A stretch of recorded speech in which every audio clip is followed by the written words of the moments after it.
They want somebody, they want the prophet to be able to solve everything. They want the prophet to just tell them what they want. They want the church to have never made a mistake, that everything is just always known in advance, and there was never a process to go through to receive and to learn and to grow.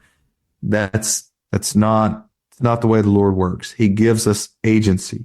He gives us freedom. He does the same thing for the church.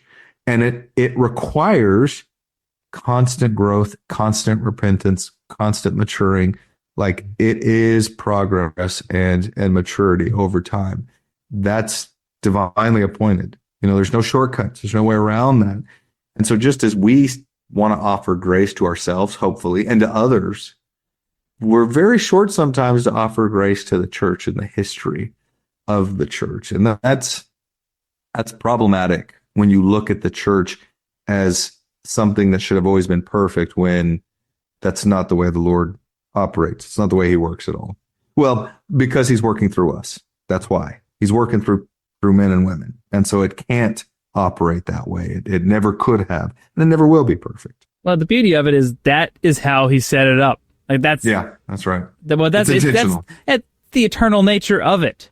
Yeah. In the celestial and terrestrial sphere, right? We're being led by and governed by celestial and terrestrial men, people.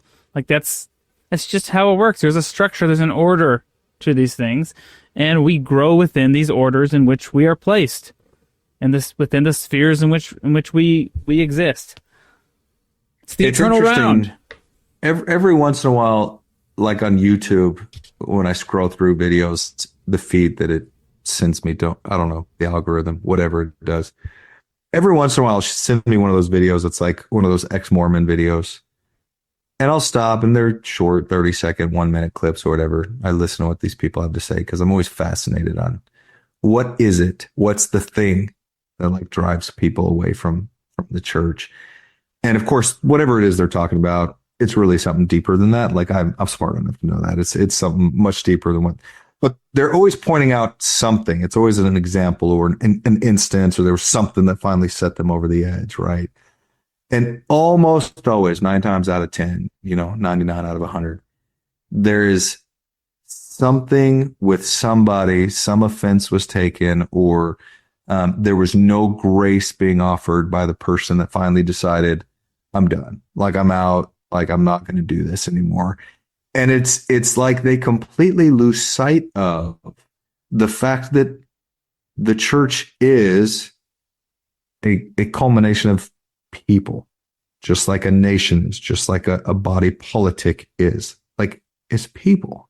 The church is never going to be perfect because, well, I shouldn't say never.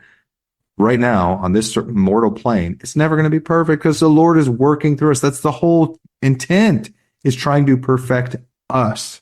And so when we allow ourselves to get so easily, what's the word? So easily offended, and we start focusing on the faults or the weaknesses of mortal men, and we start justifying our faith or lack thereof based on that, we're headed down a very dangerous path.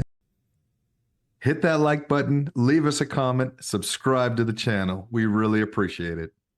They may seem like little things, but liking, commenting, it helps the algorithm push our content out to more people. So it's our small way of sharing the gospel in a social media age.